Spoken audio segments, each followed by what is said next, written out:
from the whale's blowhole like a supersonic jet. And below me, the ocean became a sheltered bay studded with white shapes.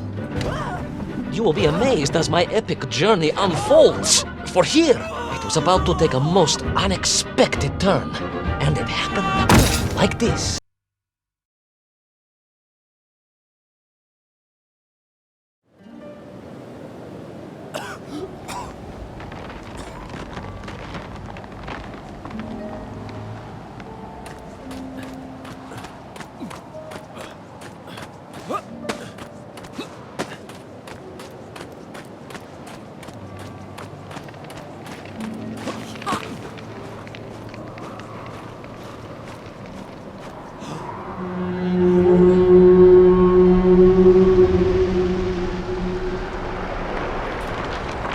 Beautiful but deadly wasteland. Freezing cold, brutally chilly. Enough to kill a man in hours. Yet here you are. Indeed, General. An impoverished childhood playing in the streets of Omsk during those bitter winters have made me hungry. I thought you said you grew up in Altai. Ah, General, the life of a poor toy maker's family. We had to move from place to place just to find work.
Sannikov land, eh?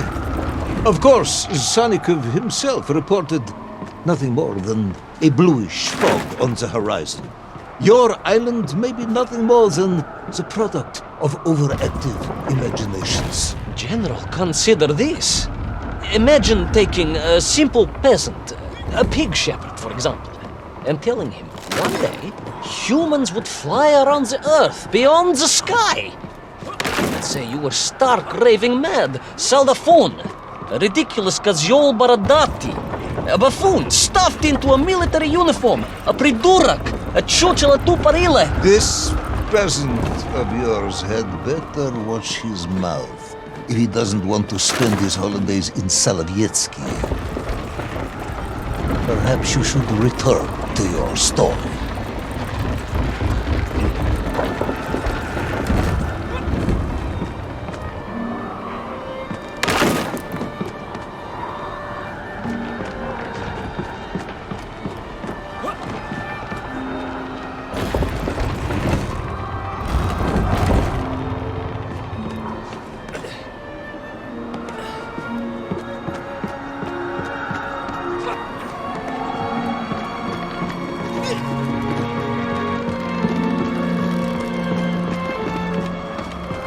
There at the cliff, I could not believe it. A hairy elephant, trapped and frozen in the ice. A mammoth? No, General, a hairy elephant. Who would think such a thing could be?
Trudged onwards through the blizzard, one foot grimly in front of the other, blinded by the snow, my nose becoming quite blue, my thoughts of home crushed under the weight of the plummeting temperature. I am bored, Ivan Ivanovich, and sick to my teeth of listening to this rubbish.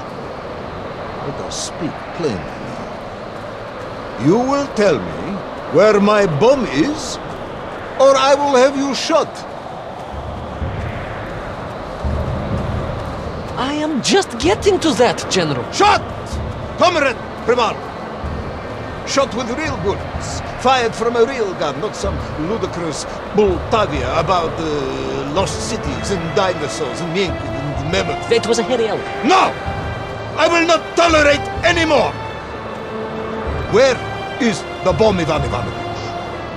Where is Little Orpheus? It was right there. What? It was there. At least I realized it must be. Where? Here? On Sannikov land? Yes, General, because as the storm began to clear, I realized with a strange excitement and trepidation that I was not alone on Sannikov land.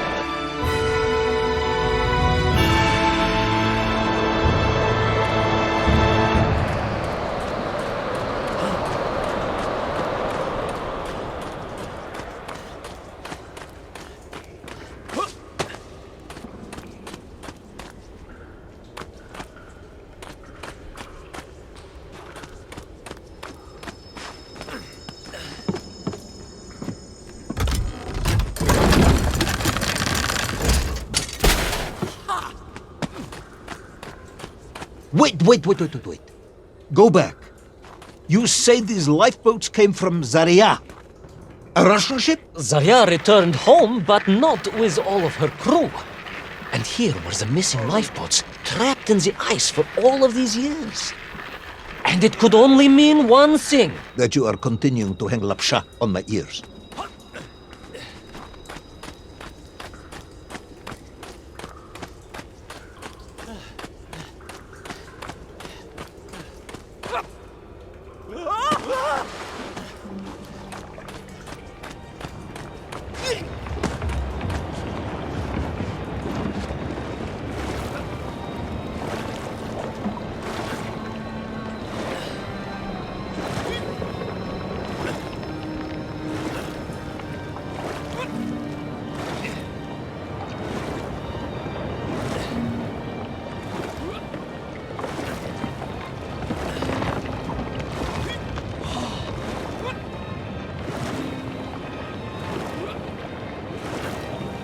Baron Edward von Toll. Of course, I remember reading about this tragic expedition at school.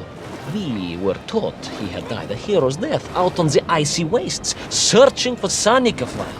Yet what if, in doing so, he had sailed accidentally into the interior, deep below the crust of the world? A fellow citizen of the surface. I had to try and find him.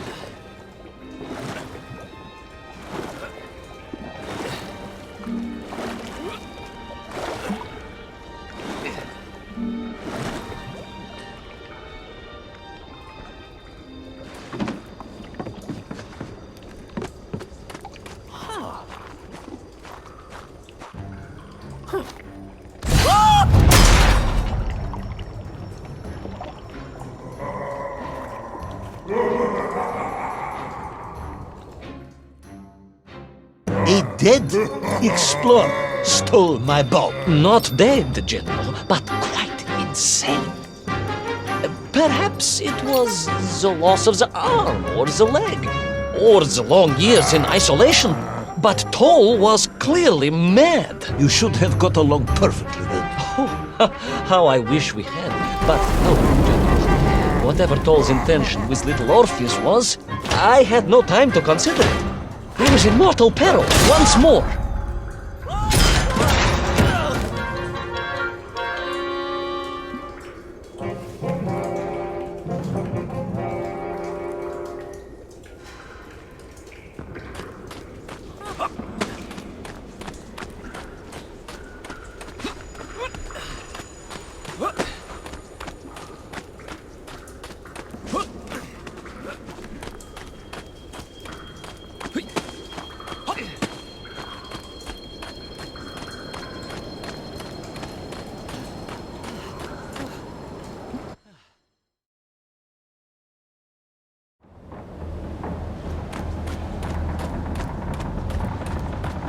So, you believe that Toll had somehow enslaved the Menkiv and bent them to his will? I do, General. It was obvious.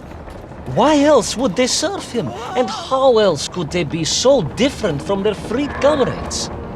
These odd helmets they wore, it was the science of our times, no doubt about it.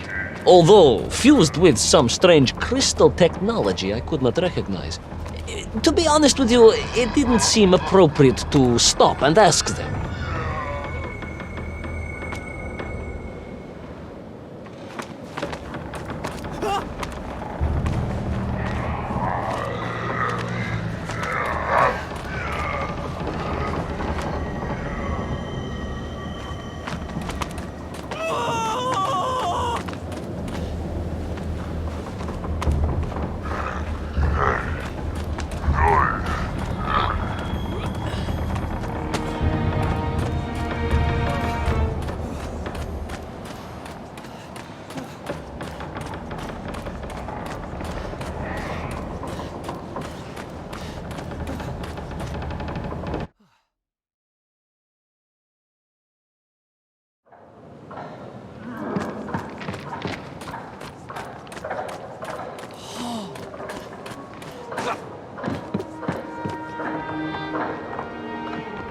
This town. You say he was an explorer. Yes, General, he was. He vanished some 60 years ago. I remember the story well. And you say he stole Little Orpheus. To get home, General. To get home. I think he must have thought he could use the atomic bomb to blast his way back to the surface.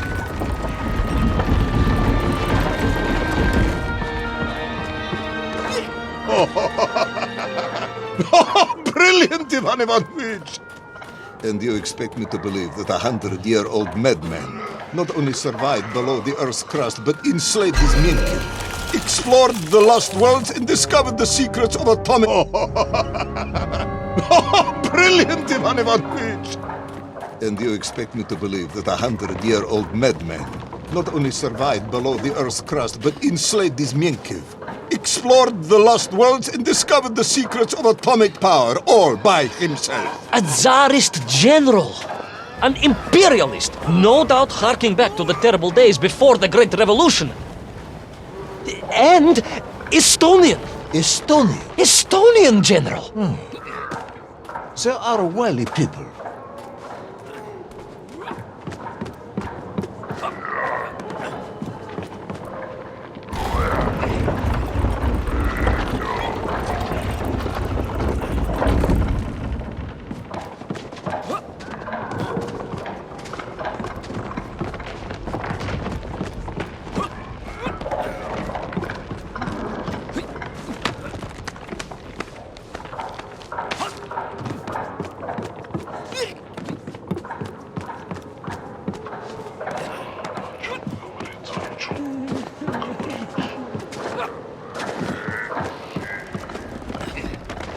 The slave mines stretched away into the distance, and I sometimes wondered if I would ever find my way out.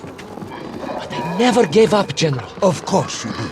You are a hero, Ivan Ivanovich. No, General, no, I am no hero. I am a simple toy maker's son from Tomsk. Omsk. General? Omsk. You said Tomsk. I said Omsk. You said Tomsk. General, I think I am well aware of the city of my birth. Perhaps all the moving around as a child confused you.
On we flew across the deserted, frozen plateau. I was single-handed in pursuit, dogged in my determination.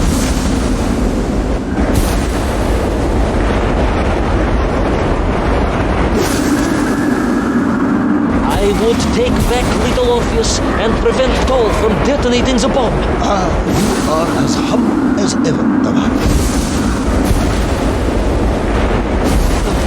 Well, General, you are a great military leader, a great strategist, whereas I am simply the humble son of a watchful toy maker and driven by patriotic fever with no regard for my own safety. I rushed blindly on.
Will our courageous yet unfortunate hero drown in the depths of an inhospitable frozen sea?